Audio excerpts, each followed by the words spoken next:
Hello friends, welcome back to the channel. This story is about a wife who is stressed about her husband, that he has changed in a certain way. But she don't know he has something weird in his bloodline, a curse you can say. To know what has changed and what all has happened, watch the full video. This story is narrated from the wife's point of view. Before moving to the story, please subscribe the channel. Let's get back to the story. He was a good husband, a good father. I don't understand it. I don't believe in it. I don't believe that it happened. I saw it happen, but it isn't true. It can't be. He was always gentle. If you'd have seen him playing with the children, anybody who saw him with the children would have known that there wasn't any bad in him. Not one mean bone. When I first met him, he was still living with his mother, over near Spring Lake, and I used to see them together, the mother and the sons, and think that any young fellow that was that nice with his family must be one worth knowing. Then one time when I was walking in the woods, I met him by himself coming back from a hunting trip. He hadn't got any game at all, not so much as a field mouse, but he wasn't cast down about it. He was just larking along, enjoying the morning air. That's one of the things I first loved about him. He didn't take things hard. He didn't grouch and whine when things didn't go his way. So we got to talking that day. And I guess things moved right along after that, because pretty soon he was over here pretty near all the time. And my sister said, "See, my parents had moved out the year before and gone south, leaving us the place." My sister said, kind of teasing but serious, "Well, if he's going to be here every day and half the night, I guess there isn't room for me." And she moved out, just down the way. We've always been real close, her and me. That's the sort of thing doesn't ever change. I couldn't ever have got through this bad time without my sis. Well, so he come to live here. And all I can say is, it was the happiest year of my life. He was just purely good to me. A hard worker and never lazy, and so big and fine looking. Everybody looked up to him, you know, young as he was. Lodge meeting nights, more and more often they had him to lead the singing. He had such a beautiful voice, and he'd lead off strong, and the others following and joining in, high voices and low. It brings the shivers on me now to think of it, hearing it, nights when I'd stayed home from meeting when the children was babies, the singing coming up through the trees there, and the moonlight, summer nights, the full moon shining. I'll never hear anything so beautiful. I'll never know a joy like that again. It was the moon, that's what they say. It's the moon's fault, and the blood. It was in his father's blood. I never knew his father, and now I wonder what become of him. He was from up Whitewater way, and had no kin around here. I always thought he went back there, but now I don't know. There was some talk about him, tales that come out after what happened to my husband. It's something runs in the blood, they say, and it may never come out, but if it does, it's the change of the moon that does it.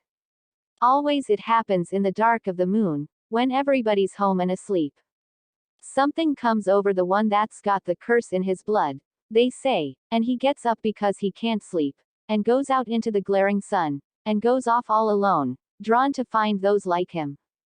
And it may be so, because my husband would do that. I'd half rouse and say, "Where you going to?" And he'd say, "Oh, hunting, be back this evening," and it wasn't like him, even his voice was different. But I'd be so sleepy, and not wanting to wake the kids, and he was so good and responsible, it was no call of mine to go asking, why, and where, and all like that. So it happened that way maybe 3 times or 4.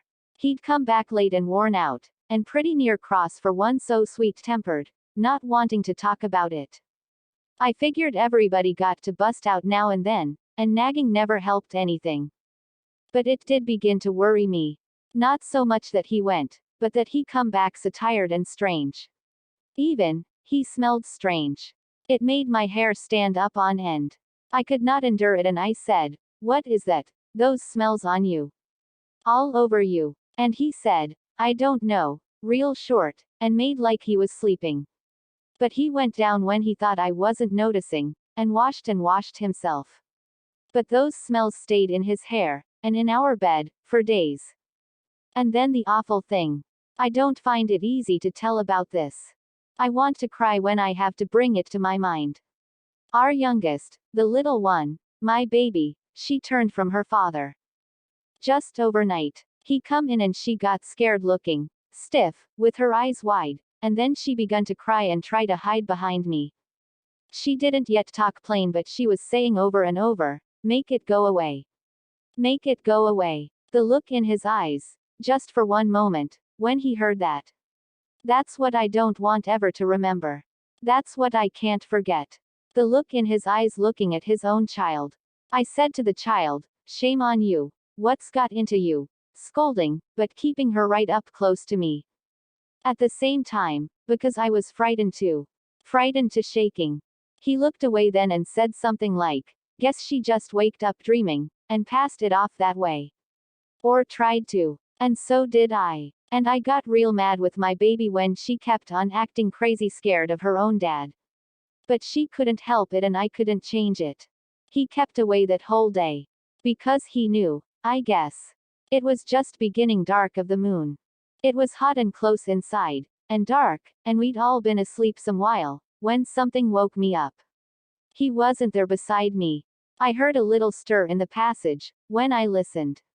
So I got up, because I could bear it no longer. I went out into the passage, and it was light there, hard sunlight coming in from the door. And I saw him standing just outside, in the tall grass by the entrance. His head was hanging. Presently he sat down, like he felt weary, and looked down at his feet. I held still, inside, and watched. I didn't know what for. And I saw what he saw. I saw the changing. In his feet, it was, first. They got long. Each foot got longer. Stretching out, the toes stretching out and the foot getting long, and fleshy, and white. And no hair on them. The hair begun to come away all over his body. It was like his hair fried away in the sunlight and was gone. He was white all over then, like a worm's skin. And he turned his face. It was changing while I looked. It got flatter and flatter, the mouth flat and wide, and the teeth grinning flat and dull, and the nose just a knob of flesh with nostril holes, and the ears gone, and the eyes gone blue, with white rims around the blue, staring at me out of that flat, soft, white face. He stood up then on two legs. I saw him. I had to see him. My own dear love, turned in the hateful one. I couldn't move, but as I crouched there in the passage staring out into the day I was trembling and shaking with a growl that burst out into a crazy awful howling. A grief howl and a terror howl. And the others heard it, even sleeping, and woke up. It stared and peered, that thing my husband had turned into, and shoved its face up to the entrance of our house. I was still bound by mortal fear, but behind me the children had waked up, and the baby was whimpering. The mother anger come into me then, and I snarled and crept forward. The man thing looked around. It had no gun, like the ones from the man places do. But it picked up a heavy fallen tree branch in its long white foot, and shoved the end of that down into our house, at me. I snapped the end of it in my teeth and started to force my way out, because I knew the man would kill our children if it could. But my sister was already coming. I saw her running at the man with her head low and her mane high and her eyes yellow as the winter sun. It turned on her and raised up that branch to hit her. But I come out of the doorway, mad with the mother anger, and the others all were coming answering my call, the whole pack gathering, there in that blind glare and heat of the sun at noon. The man looked round at us and yelled out loud, and brandished the branch it held. Then it broke and ran, heading for the cleared fields and plowlands, down the mountainside. It ran, on two legs, leaping and weaving, and we followed it. I was last, because love still bound the anger and the fear in me. I was running when I saw them pull it down. My sister's teeth were in its throat. I got there and it was dead. The others were drawing back from the kill, because of the taste of the blood, and the smell.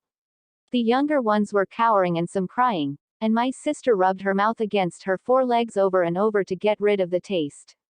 I went up close because I thought if the thing was dead the spell, the curse must be done, and my husband could come back, alive, or even dead, if I could only see him, my true love, in his true form, beautiful. But only the dead man lay there white and bloody. We drew back and back from it, and turned and ran back up into the hills, back to the woods of the shadows and the twilight and the blessed dark. If you liked the video, please like and share it. And don't forget to subscribe the channel. Thank you. See you all in the next video.